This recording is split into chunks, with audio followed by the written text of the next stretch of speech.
सल्लल्लाहु अलैहि वअला आलिहि व अस्हाबिहि व अत्बाइहि सलातन व सलामन कसीरन कसीरा अम्मा बाद फ़अऊज़ु बिल्लाहि मिनश शैतानिर रजीम बिस्मिल्लाहिर रहमानिर रहीम अहसिन कमा अहसनल्लाहु इलैक व क़ाल जल्ल जलालुहु वमा जज़ाउल इहसानि इल्लल इहसान वक़ाल रसूलुल्लाहि सल्लल्लाहु अलैहि वसल्लम इन्नकुम लतमूतून।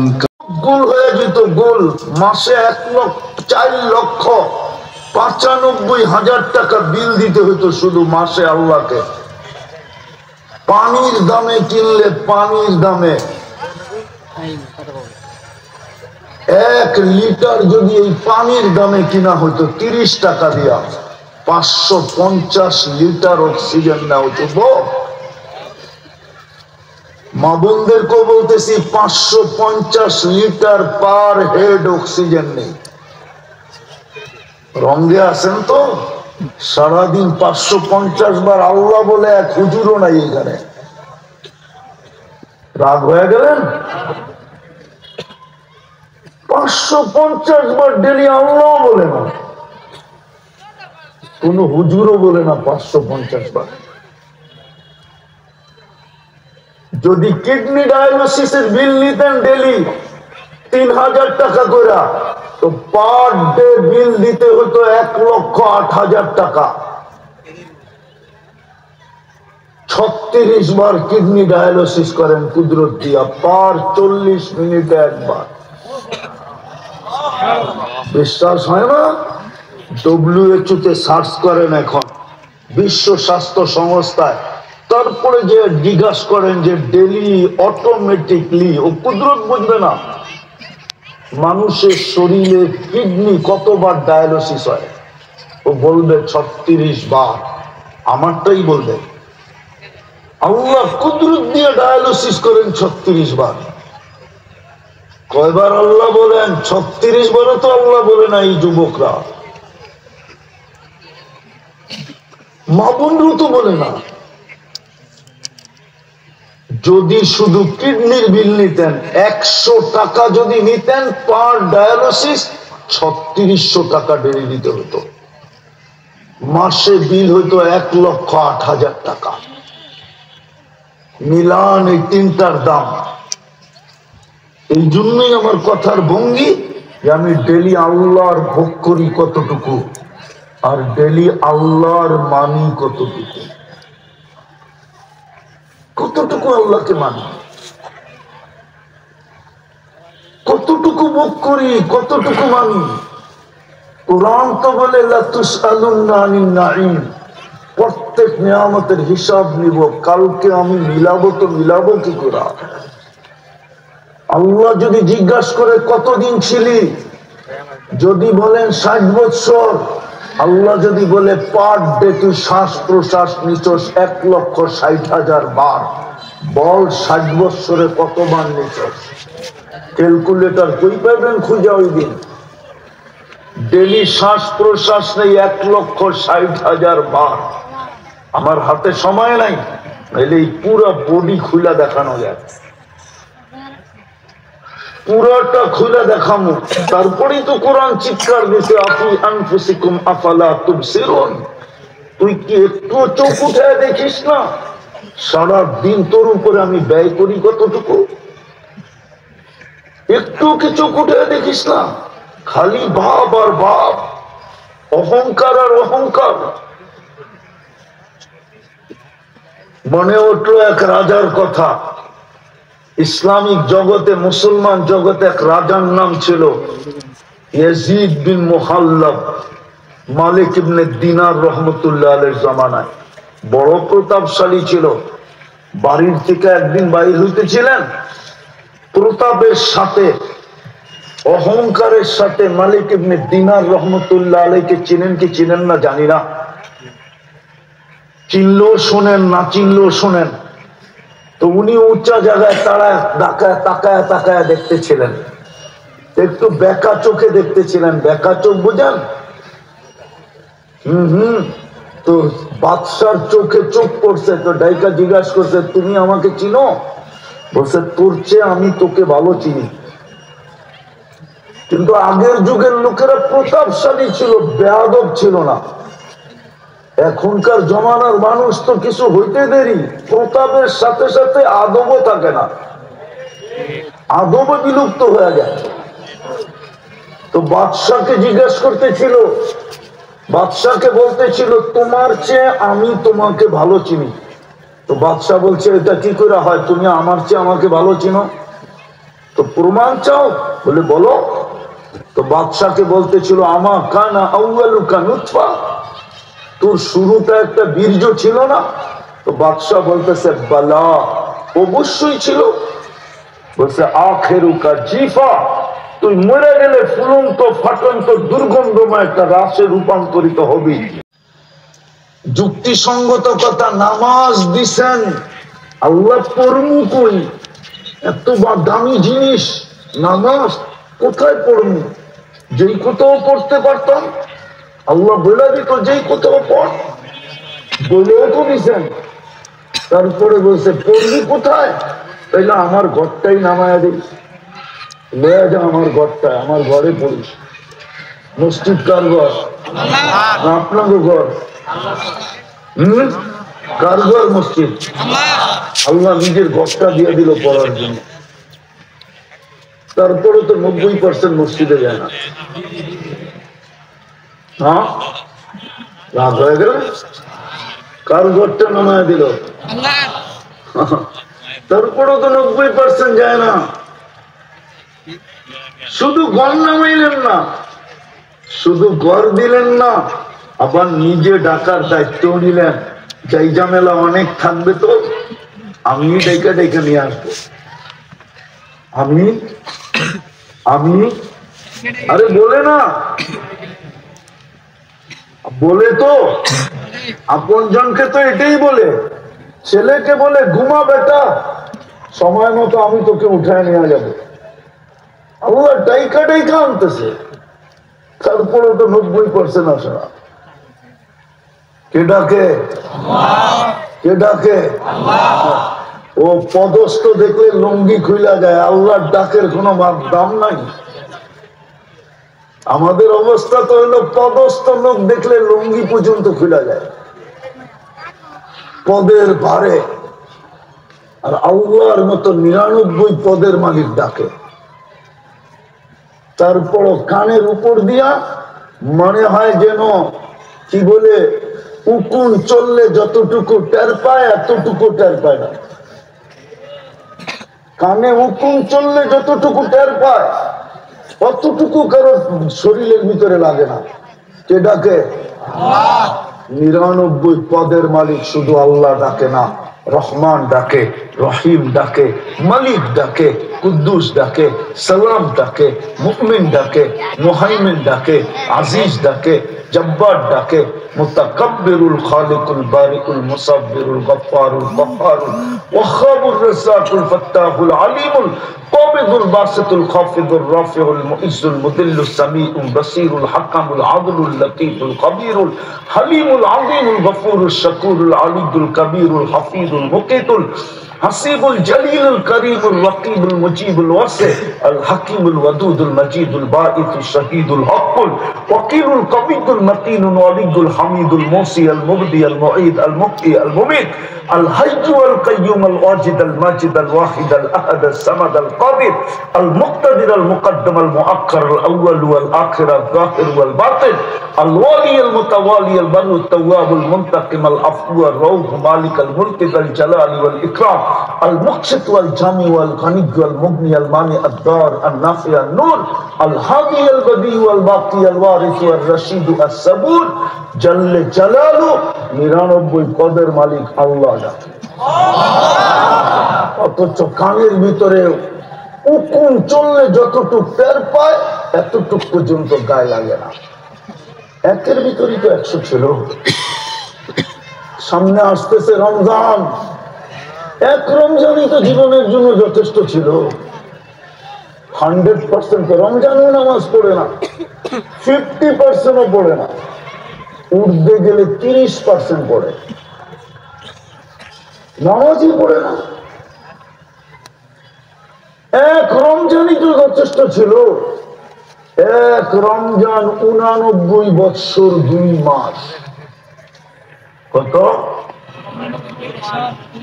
89 ইয়ার্স। আর তারপরও 2 মাস, 89 বছর, 1 মাস 70 মাস। আর এক লাইলাতুল কদর 83 বছর 4 মাস। দুটা যোগ করলে হয় 89 বছর কি 2 মাস। কি জবাব দিবা যুবক আল্লাহর কাছে? বলো কয়টা রমজান এই পর্যন্ত গেল? অন্তত মা বোনরা, অন্তত নিজের সামনের প্রতিবেশীকে আজকের থেকে কালকের থেকে যদি বলে যে বোন ইফতারি তুই পাকাবি না, বলবে কেন? বলে শুনছি ইফতার করাইলে রোজারও সওয়াব মিলবে আর জাহান্নাম থেকে মুক্তিও মিলবে। তোর ইফতারি আমার সাধ্য অনুযায়ী যা পারি আমি ডেলি পাঠায় দিব, তোর পায়ে ধরি তুই ইফতারি পাকাবি না। তাহলে ওই আগের ঘরের মাও বলতো, বোনও বলতো তুইও পাকাইস না, তোরটা আমি পাকায় পাঠাবো, আমারটা তুই পাকায় পাঠাবি। একটা পরিবেশ তৈরি হইতো। এক ডোক পানি দিয়া, এক ডোক ছিলেন আল্লাহ রসুল বলছে মান ফাত্তারা সাঈমান মান ফাত্তারা সাঈমান শুরবাতা মা ফালাহু ইতকু রাকাবাতিন, জাহান্নাম থেকে মুক্তি মিলত। এক রমজানই যদি করত। আসতেছে যাইতেছে রমজান, এই তো 5 দিন পরেই আসবে, ঠিক না? হ্যাঁ, পর্দা তো মহিলা করবে না, এই বাজারের হোটেল পর্দা করবে, ঠিক না? না করবে না? হ্যাঁ, কি জবাব দিবে কালকে আল্লাহকে? বুঝলাম কামাইলো রমজানে পর্দা দিয়া হোটেলে, রমজানের পরে যদি একটা ওষুধ লাগায় দিল আসে। আমরা ঢাকা শহরে চিনি প্রত্যেক শুধু ফুড পয়জন, ফুড পয়জন বোঝেন? দাওয়াত খাইছে, ফুড পয়জন হয়েছে। স্কয়ারে যে সকালবেলা 5টা দিয়েছে বান্ডেল, 5টা চিনেন? 50-এর বান্ডেল না, লাখের বান্ডেল। আল্লাহ পারে এক রাত্রে 5 বান্ডেল খাওয়ায় ফেলতে, না পারে না? না পারে না? আল্লাহর হুকুম মানলে তো বরকত দিবে আল্লাহর ওয়াদা। 1 মাস যদি হোটেল বন্ধ রাখতো, 11 মাস যদি বরকত দিতেন, আল্লাহ তো বলে ওয়ালি বরকতি লা নিহায়া, আমার বরকতের কোনো সীমা রেখা নাই। কিন্তু হোটেল আলা তো ভাববে আমার লস হয়ে যাবে, ঠিক না? পর্দা দিয়া চালাবে, ঠিক না?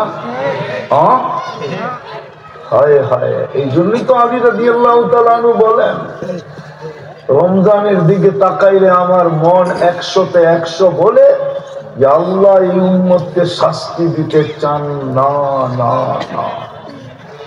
যদি বুঝতো আমার জাতি, তাহলে পয়সাওয়ালারা গ্রামের পরে গ্রাম আইসা বুক করতো। এই সখীপুরের পয়সাওয়ালারা পুরো সখীপুরের গ্রাম ভাগ করে নিত, বলতো ইফতার সব আমাদের পক্ষ থেকে আসবে, এই গ্রাম আমি, এই গ্রাম উনি, এই গ্রাম উনি, এরকম ভাগ করতো। আর এইসব পায়ে ধরতো আমাদের ইফতারি নিয়ে নিও, ফিরত পাঠাও না। এখন তো 1 টাকা দেয় 100 টাকার ভাব নেয়, আর 100 টাকা দিয়ে 1000 টাকার ভাব নেয়, ঠিক না? হ্যাঁ, বেশি দূরে তো না, আগে তো আপনারও ময়মনসিংহে ছিলেন, ঠিক না? টাঙ্গাইল তো হইলেন অল্প কয়েকদিন, ঠিক না? কয়েক বছর আগেই নুরানি ফ্যাক্টরিতে জাকাতের কাপড় আনতে যে 27 জন মারা গেছে। এক দোয়ায় শেষ, ওইটা দিয়েও ভাব দেখায়, ঠিক না?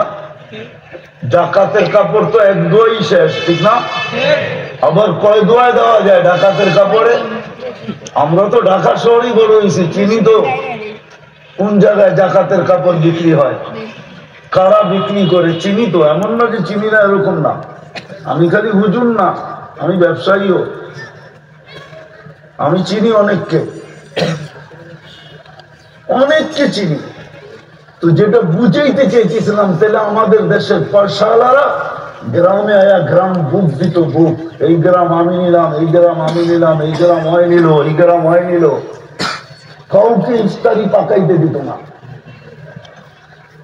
কাউকে 2 বেলা পাকাইতে দিত না। এখন তো দেখি মাদ্রাসাওয়ালারা হাত পাতে রমজানের ইফতারির জন্য, ঠিক না? সত্য তো? হ্যাঁ, টাকাওয়ালারা যায় মাদ্রাসায় বলতো, কত ছাত্র, ইফতারি বুকিং পুরো আমার, আমাকে জাহান্নাম থেকে মুক্তি হতে হবে, মুক্ত হতে হবে, আমাকে জান্নাত নিতে হবে। সুযোগ দিছিল রমজানে। বিদায় পাতা শেষ, আসেন কাউকে যদি প্রশ্নের উত্তর দিতে চাই, উত্তরবিহীন যদি কিয়ামতের মাঠে দাঁড়াইতে চাই, যে আমি প্রশ্ন উত্তর দিতে চাই না, দিলে বড় কঠিন হবে, কঠিন। এটাই হাদিসে বলছে, ওলামাদেরকে জিজ্ঞাসা করেন। যদি নিতে শুরু করলো, হাদিসে আছে 50,000 বৎসর দাঁড় করায় দিবে কিয়ামতের মাঠে। এরকম মাটির মাঠ, ওটো লেখা আছে কিরকম মাঠ হবে। আজকে সূর্য 9,30,00,000 মাইল দূর থেকে তাপ দেয়, তাতেই জুন জুলাইতে পারেন না লঙ্গিটা খুলা পর্যন্ত বসে থাকতে, ঠিক না? সত্য তো? 1.5 কিলোমিটার মাথার উপর থেকে তাপ দিবে, 1.5 কিলোমিটার। কেমন তাপ হবে যদি হিসাব নিতে শুরু করলো? আর যদি এখনই সিলিন্ডার করলেন, আল্লাহর সামনে হাতিয়ার ঢেলা দিলেন, তাইলে সুযোগ ছিল এই উম্মতের জন্য যদি 5 ওয়াক্ত নামাজই পড়তো, যদি একটা রমজান কি কমর কাইছা গামছা বাইন্দা লেগে যেত, নারী আলাদা, পুরুষ আলাদা, যুবক আলাদা, বৃদ্ধ আলাদা, সবাই যদি লেগে যেত যে একটা মাস আল্লাহকে মানায় দেখি, তাইলেই যথেষ্ট হতো। এই জন্য তো আমি বলি 80 বছরের বৃদ্ধ কিয়ামতের দিন বুক ফুলায় বলতে পারবে, আল্লাহ যদি বলে কি নিয়ে আসছস, বলে কিচ্ছু না, 80 বছর দৌড়ায় শুধু একটা রাত্র নিয়ে আসছি। আল্লাহ যদি জিজ্ঞাসা করে 1 রাত্র, তো বুক ফুলায় বলতে পারবে 1 রাত্র না তো কি 1 রাত্র, কি 1 রাত্র, 83 বছর 4 মাস। 80 বছর ছিলাম, 80 থেকে 80 বাদ দিয়া দেন, তারপরও 3 বছর 4 মাসের পাওনা আমি আপনার কাছে, আপনি আমার কাছে পাবেন প্রত্যেকা।